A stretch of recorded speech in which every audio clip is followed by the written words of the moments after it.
It's the news that Arsenal fans have been dreading for some time. It's predictable, inevitable, maybe, but it is one that hopefully we now stand in a very good position to say no to. This is the Arsenal News Show.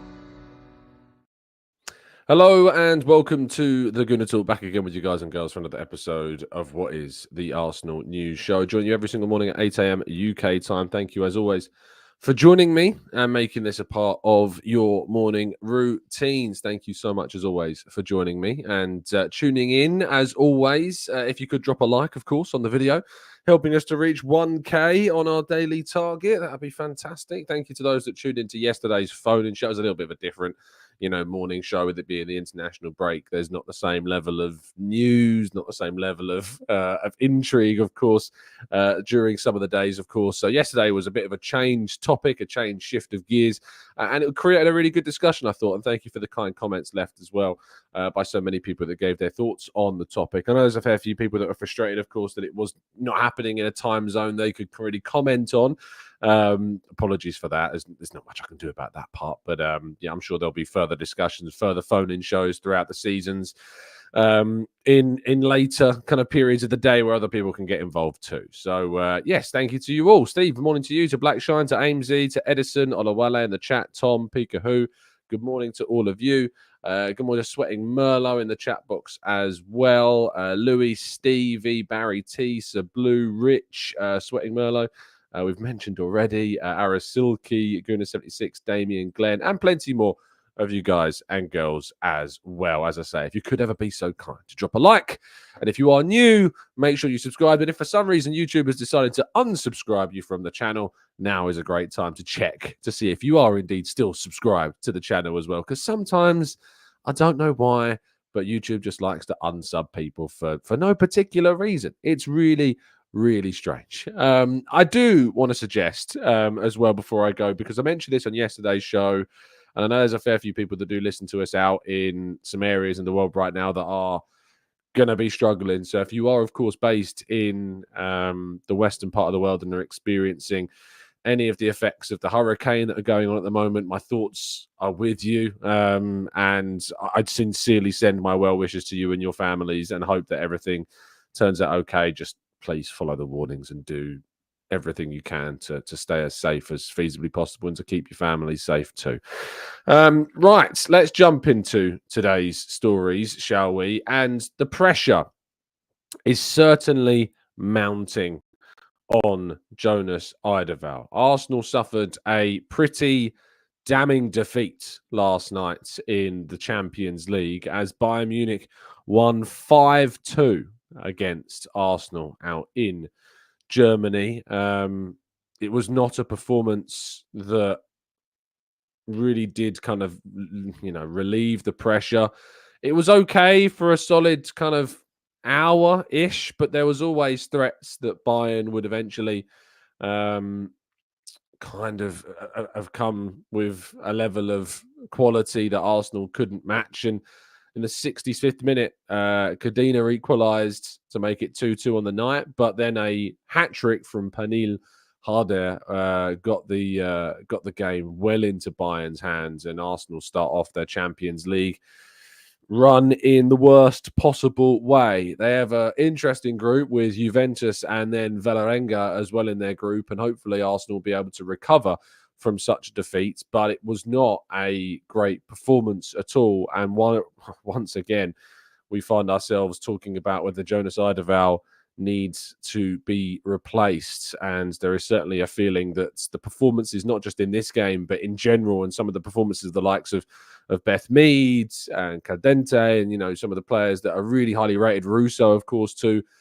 just simply are not reaching the levels that we would expect from them, and that a change in managerial kind of view is the way forwards. I was speaking to a friend of mine yesterday who very much is in with, watching the women's game, and he said that the best way I could describe Jonas Eidevall's tenure at the moment is that it feels like the players are bigger than him, and it feels like Arsenal need to go and find a manager that can manage a team of superstars, and Jonas Eidevall is falling short of that rhetoric at the moment. So fingers crossed change is afoot in the future and that change is indeed needed. Moving to the men's game, and Erling Haaland has responded to questions from journalists ahead of Norway's games over this international break, where it was put to him regarding the infamous incident between Arsenal and Manchester City at the Etihad Stadium, where he, of course, threw the ball at the back of Gabriel Magalhaes's head. He spoke about it basically just being kind of a heat of the moment thing, but he was asked if he regrets the decision to do so, and he simply said, I don't regret many things in life. So Haaland sticking to his guns and sticking to Manchester City as well. Shiki Bergis Ristan is set to leave City at the end of this season. David Ornstein breaking this news yesterday. The director of football that, of course, has been with the club for many years now is believed to be leaving after what is a long-planned strategy to step down, and there is an agreement for a successor to start early in 2025 with a 6-month handover period. So upheaval at Manchester City, lots going on. We still don't know about Pep Guardiola's future and what his decision will be. Man City still want Guardiola to stay, of course, beyond the end of this season. So plenty that could change, and plenty of the environment around the title race and Arsenal's main rivals as well changing too. Moving to Arsenal, and good friend of the show, James Bench, sat down to speak with Bukayo Saka and produced a fantastic interview, which you should definitely go and give a watch to and a listen to over on CBS. It's definitely worth it. It's a really, really interesting interview where he speaks about kind of friendships. He speaks about taking the captain's armband, talks about Yuri Timber a lot, as well. And I think, it always is nice to hear from Saka because he's such a humble guy. Rarely do you find, especially young players coming through the ranks at big clubs, it's very easy to kind of like believe your own hype and let that consume you. But you don't get that sense with Saka. I love his words about Timber as well. He says he gave me a lot of confidence that when he's 1-versus-1 with an attacker, he's going to win the ball back and give it to me. On the ball, he's so composed, so calm, so confident. He's a top player, and I'm happy he's showing it. It must have been hard for him knowing that he had that much ability, but was on the sidelines for a year. He always kept his head, stayed humble, and worked so hard. So I'm happy that he's now getting the praise he deserves. And it could be a relationship and a partnership, of course, that develops on that right-hand side in the years to come between those two. But yes, you can read the full interview with James and Bukayo on the CBS website. Calafiori has also been speaking out recently about his move to Arsenal. Of course, we are in that period of the international break when players do tend to come out and start speaking about their teams. It's all good. You'll be glad to know. He said it's going very well at Arsenal, and in 6 months it will be even better. You'll see. My life has changed being at Arsenal. I can feel the responsibility, and I like it. I love when people expect many things from me. Calafiori has started off life very, very well at Arsenal. I think we can all agree has been a very solid signing to this point, and always going to look ahead to the future and improving things as well. But the headline story of the day surrounds, of course, one man, and that is William Saliba. According to Le 10 Sport in France yesterday, Real Madrid, not Real Madrid, as it says on your screens there, Real Madrid are interested and have made William Saliba their number one summer target and are supposedly willing to spend whatever it takes to bring William Saliba to the Bernabeu in 2025. Now, he signed a new contract with the club last year, but that contract was only an extension which leads through until 2027. Of course, that is only a 4-year deal at the time, meaning at the end of this season, Saliba will only have 2 years remaining on his Arsenal contract, which is enough time for Arsenal to, of course, be in control of the situation and to not be bullied into a premature sale. But it is a amount of time that should still keep Arsenal and Arsenal fans in particular on their toes. I see a lot of people in the chat box are instantly putting in some rather high prices. For me, I couldn't put a single price tag on William Saliba. I could not tell you what amount of money I would feel comfortable parting ways with who I feel to be the best centre-back in the Premier League at this moment in time. It is without question unthinkable for Arsenal to allow William Saliba to leave in the coming seasons, and in particular next summer. I sincerely hope that this is not going to be the case, and I sincerely hope that we find ourselves not having to worry about William Saliba's scenario and future, but it is predictable that we would find ourselves, I think, in this position. He is an incredible footballer, and Real Madrid are going to be in the market for defenders because as Antonio Rudiger and David Alaba continue into their 30s and as Eder Militao continues to struggle with injuries, the centre-half position is going to be where they look to find their next Galactico. And Saliba is certainly good enough to be that player and good enough to be that potential future figure for Los Blancos. Hopefully Arsenal stand firm and hopefully Arsenal will be able to convince Saliba to stay. Temi says, see why Arteta needs to win trophies now, Tom? Madrid will sway him if we don't win anything. I don't think that was ever the case that I don't ever think that Arsenal need to win trophies. If Saliba is going to stay, it doesn't matter what Arsenal win. If we don't win anything, if we win anything, if his mind is set on going to Real Madrid, he'll want to go to Real Madrid regardless of what we have won. You might say that trophies, of course, will help with that, but I can tell you for a fact that if he's going to go to Real Madrid, it does not matter what Arsenal win. It does not matter what one jot. When Real Madrid come calling, it takes a hell of a lot to say no. And I know only one other Frenchman who so far has turned down that opportunity, and his name was, of course, Arsene Wenger. You shouldn't be turning down, though, the opportunity to get your hands on the best VPN service out there, which is, of course, NordVPN. You can get yourself a significant discount off a 1 or a 2 year plan by going to nordvpn.com/Gooner and getting yourself a significant discount off a 1 or a 2 year plan. You can get 4 months extra thrown in free on top of that, too, with that 2 year deal. And if you're not happy with the service, you can get a 30-day money-back guarantee also. Make sure you're going down to the link in the description and checking out all the features that Nord can bring you and yours in the age that is 2024. An absolute necessity to have a VPN these days. The Vieira and Gilberto Silva competition, an absolute humdinger of a competition, has unsurprisingly at this stage sold out. Best of luck to all of you that have got involved with this competition, and I hope that you are successful and we can start celebrating some TGT wins. But in its place is a brand new competition, a signed Mikel Arteta Arsenal shirt. A very unique opportunity is this one. There's some instant win prizes as well, including a signed Martinelli shirt, a signed Raya shirt, and a signed and framed Gabriel Arsenal shirt as well.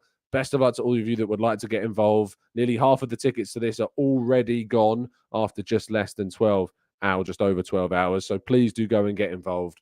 Best of luck to all of you that do. Link to the competitions page is down in the description. Well, let's go to part two and your questions right after this.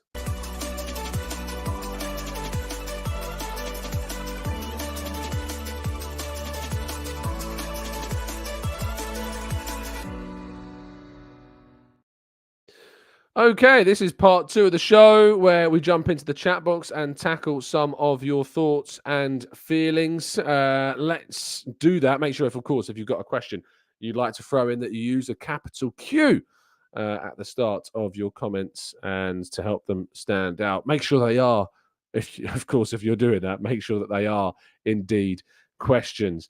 TJ says, why has the Arteta shirt not got the number 8 on the back? It's a great question.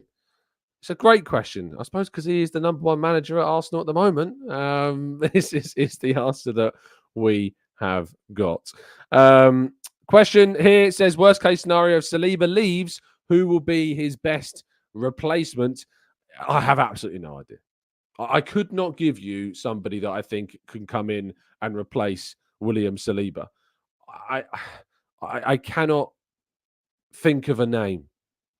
I'm sure there are people out there that have a high belief on some of the defenders that are out there in this day and age that are playing, really well at their respective clubs. But the reality is, Arsenal aren't going to be able to find a defender that is going to be as good as as William Saliba. We've talked about players like Diamande in the past.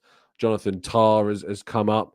I think about De Ligt, how good he was at Juve and to a lesser extent Bayern Munich. And you see he's gone to Manchester United and struggled. I know it's Man United, but still, I really feel like that there is a struggle when it comes to when it comes to finding a replacement of a player of that caliber. So yeah, that's where we are.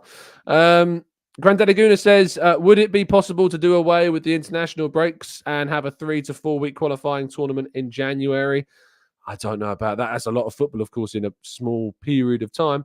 So I'm not sure if that's the right way around it. I just think you need to remove 1 or 2 of the breaks and make the qualification process much simpler.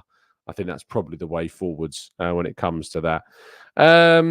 And there was a super chat as well from Sugar who says Cristiano Ronaldo won everything with Manchester United and still signed for Real Madrid. So, and his affiliation, of course, with Man United was very strong, and so Alex Ferguson too. So, yeah, this idea that we need to we start winning trophies, otherwise Saliba and that are going to leave, doesn't matter. If Real Madrid want you and you want to go, it doesn't matter how many trophies you've won at your current club. You're going to go. So don't think for a second that how many trophies you've won at Arsenal has any bearing on how likely it is you're going to stay. Rob says, is there an argument to let Saliba go for big money? And if we then sign and develop a top quality defender, Timber, Benny Blanco, Gabby and Calafiori could be our top 4. It's a top-notch back 4. Tomiyasu, Kivio, Zinchenko with Miles Lewis, Skelly as backup. If he left, I'm not saying it's the end of the world in terms of like we wouldn't cope. We've lost, in my opinion, the best creative player in the Premier League currently in Odegaard, and we are coping relatively well without him. But it's very hard to not feel slightly concerned if Saliba was to leave. And yes, we have some good players. I think that is a good back 4 of Timber, White, Gabriel, and Calafiori as potentially options. But yeah, it's very difficult still to kind of picture Arsenal without Saliba right now. Cass says, unfortunately for us, I'm afraid that he will go. That's why I never get too attached to any players, and I've learned that lesson with Vieira and Henry when they were constantly linked with moves away as well. RRDM says the new target model for Real Madrid is to monitor player contracts and try to manage players to run them down and then get players cheaper or on free deals. Saliba will be here next season. Galactico signings are now gone. I mean, the idea that Real Madrid don't spend any money on players is not entirely untrue. Because of course they spent a lot of money when they signed 16-year-old Endrick. They spent a huge amount of money on a 16-year-old, like 40 million quid. Only last summer in 2023, not this summer just gone, but the summer of last year, they spent how much on Jude Bellingham? That was a Galactico level signing. The season before that, how much did they spend on Tchouaméni? They bought Camavinga the year before that. And then 2 years prior to that, they spent 100 million on Eden Hazard. So this idea that the Galacticos are gone when they spent how much on Jude Bellingham last year and Tchouaméni and Hazard and Camavinga, etc. No, the Galacticos are not dead as signings, and they still will sign huge players. And of course, the money that it takes to sign Kylian Mbappe, whether or not it involved a transfer fee or not, the money behind that deal, regardless of it being a free transfer, is still absolutely unbelievable. The money to sign Mbappe on a free transfer is unreal still and hugely expensive. So, no, the Galacticos certainly are not dead, and neither does the transfer record over the last few years suggest that's the case. Paul says, my thinking is a 4-week break would be less contesting to fixtures than a 2-week breaks that we currently have. No, yeah, that's fair. Of course, it's a little bit overestimating to say 2 weeks. Of course, the 2 weekends either side of the weekend of the international break, there is domestic football, but I see where you're coming from. PTM says, Mikel Arteta leaving Arsenal would have a bigger impact than Saliba leaving Arsenal. Wow. I sense a poll coming on. That's a really interesting question. Who leaving would cause... I don't know if it's the right question to ask. What's the right question? Who leaving would create a bigger problem, I guess is the question. Arteta or Saliba? That's the question. So the question is, who leaving would create a bigger problem? So of trying to replace them, I'd love to know your thoughts on this. So let me know your thoughts with the poll in the chat box. I'm curious. I'm not going to give you my answer just yet, but I'm very, very curious of which of the two you pick regarding this poll. It's a very interesting question. Saliba, arguably the most important player in Arsenal's team right now. Mikel Arteta, the manager. So, yeah, it's a very, very interesting question. Very revealing question, perhaps, as well. AK says, why do people feel Saliba is better than Gabriel? For me, Gabriel is on par when it comes to defending and definitely edges him also in his goals in the box. I mean, I don't think that's a criticism of Saliba. I think that's a compliment to Gabriel and an appreciation of Gabriel being as good as Gabriel is, for this Arsenal team. So I think it's a fair point, fair point to make. Bizarre says, Ronaldo supported Real Madrid as a kid. Saliba supported Arsenal as a kid. I hear where you're coming from, but at the same time, he's now played for Arsenal. He's achieved that dream. He's played for Arsenal. Real Madrid is, without question, the biggest club in the world and a dream of any young player to play for, regardless of who you quote-unquote supported. Tutor says, I bet you that there are players out there to replace him even better, but just to scout them early. No one knows about Saliba before we started scouting him. Loads of young centre-backs are out there. I suppose that's the comforting side. When we signed Saliba back in, what was it, 2018? During that summer window, or was it 2019? I'm in 29. It was either 2018 or 2019 that we signed Saliba because it went back on loan immediately to Saint Etienne. So that often creates kind of a confusion. It was 2019 that we signed him, and no one had heard of him. Like maybe 99.9% of people had not heard of William Saliba when Arsenal spent £27 million on him, and it was always seen as like, wow, 27 million quid on an 18-year-old that no one's heard of. The data behind it, Francis Cajagao, of course, was the driving force behind spotting him. So yeah, really good point, I suppose, in terms of comforting people. No one had heard of Saliba when we signed him. So if that's the case, of course, you can find another that, again, no one has heard of. But it has taken time, of course, to integrate him into the team and for him to reach this level. So that's worth pointing out. Satoki says, great show as always, Tom. What kind of reinforcements would we need for the winter transfer window, assuming everyone is fit? I think a forward is still going to be on them, something on, that they're monitoring. If they see a forward out there that they think can add to the team, they'll look at it. Of course, there is expected to be quite a bit of turnover in midfield with Partey and Jorginho's contracts up at the end of this season. So if indeed a midfielder became available, maybe they'd look to sign the midfielder as well, depending upon injuries at that point. Maybe an attacking midfielder as well could be looked at. So there's a number of options, a number of areas that they could look to strengthen in that January window. Whether or not they do it, though, is different.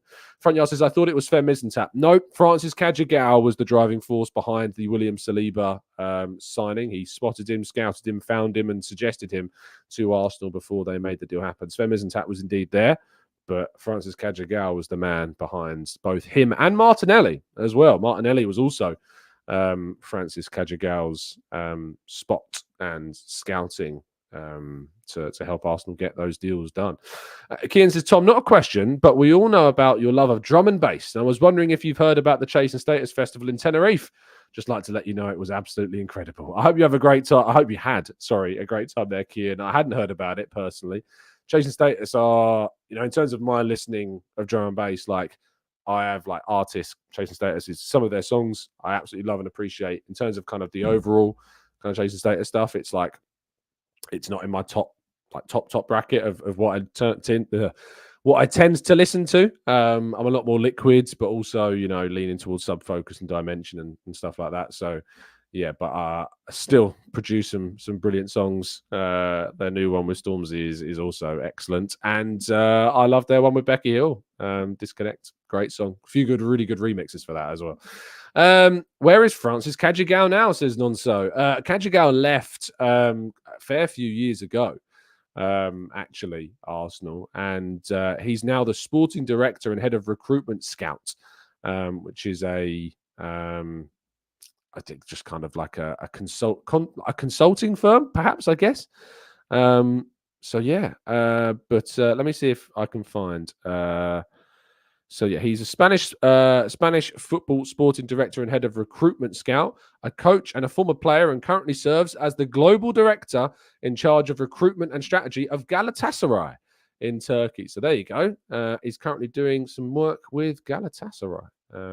So yeah, some information for you. Shall we check on our poll? Who leaving would create a bigger problem? 88% of you say Mikel Arteta. 12% of you saying Saliba. Wow. That is, I mean, we do a fair few polls on this channel, and I don't think I've seen one as one-sided as that for quite some time. So yeah. And I agree with you. Not that it wouldn't create a massive problem were Saliba to leave, but yeah, without a doubt, the harder individual to replace at Arsenal right now is certainly Mikel Arteta over William Saliba. Wilson says, why on earth are Real Madrid trying to sniff Saliba for? There is no way in hell that Saliba is leaving Arsenal, and everyone knows it.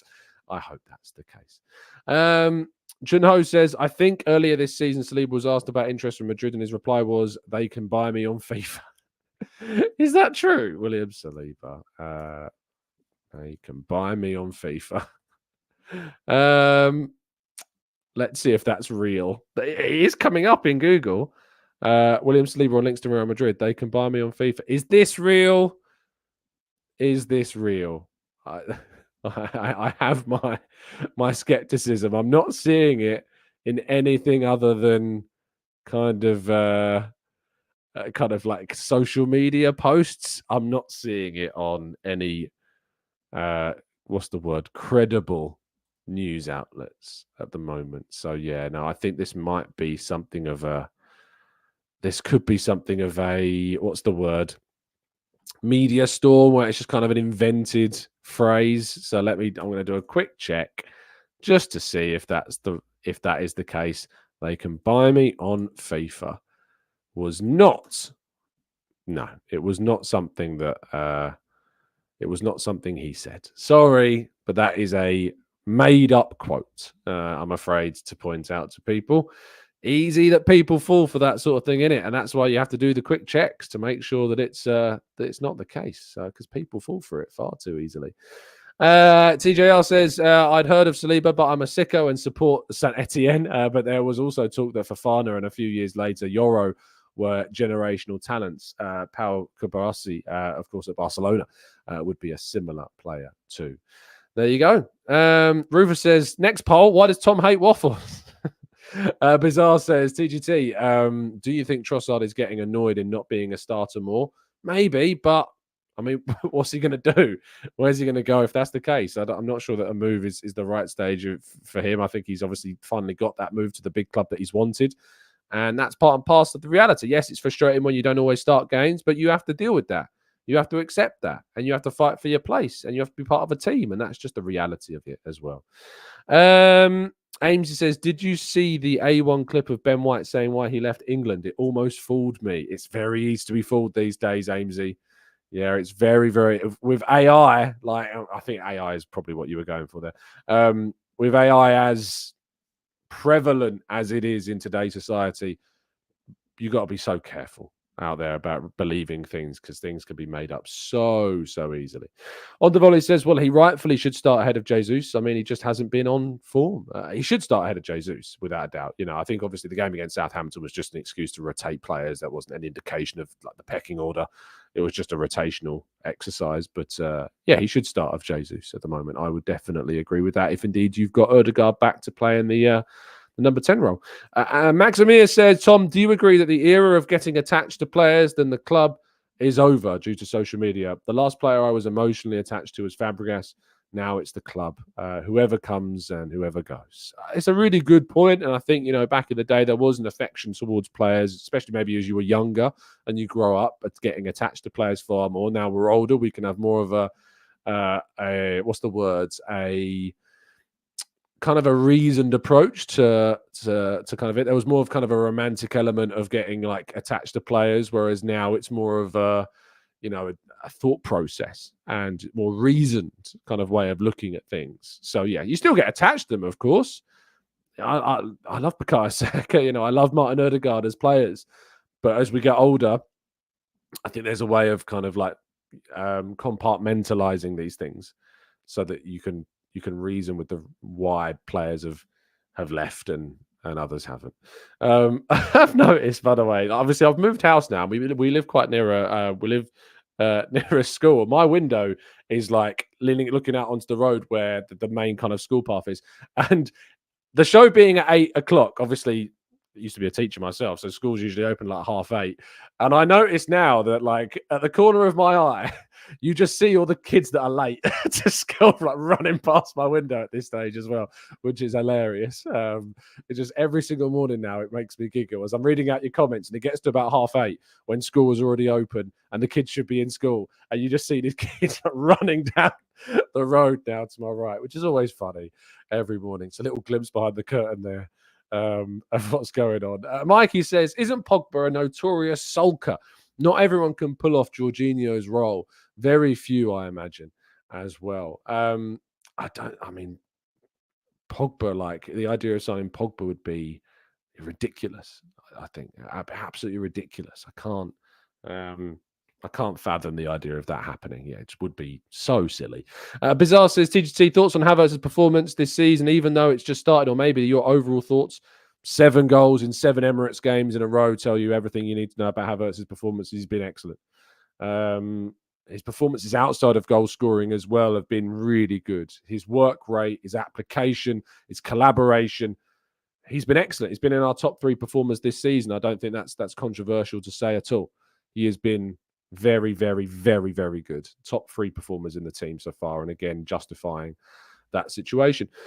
Steve says, as I predicted, it's looking like we should have kept Mika Bireth instead of Jesus. Are you persuaded yet? Absolutely not, Steve. No. Mika Bireth is playing for the number 1 team currently in Austria. He had a very good game against Red Bull Salzburg in their recent fixture, scored a hat-trick in that game, but no. Mika Bireth, the levels are very different. Very, very different. He's a talented young player.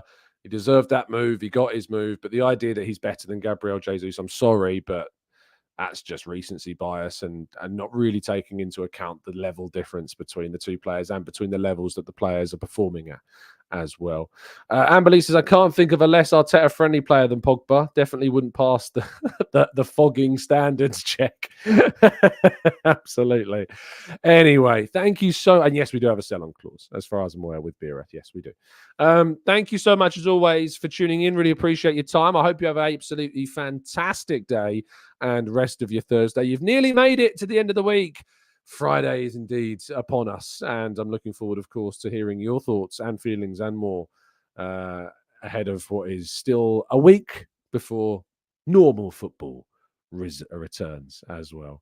Thank you to all for listening. Really appreciate your time. Just a quick update on that poll. 86% say Arteta leaving would create a bigger problem than Saliba leaving. And that tells you, I think, a lot of things, not only about how well we appreciate Saliba, but how much of an influence people feel Arteta has on this team.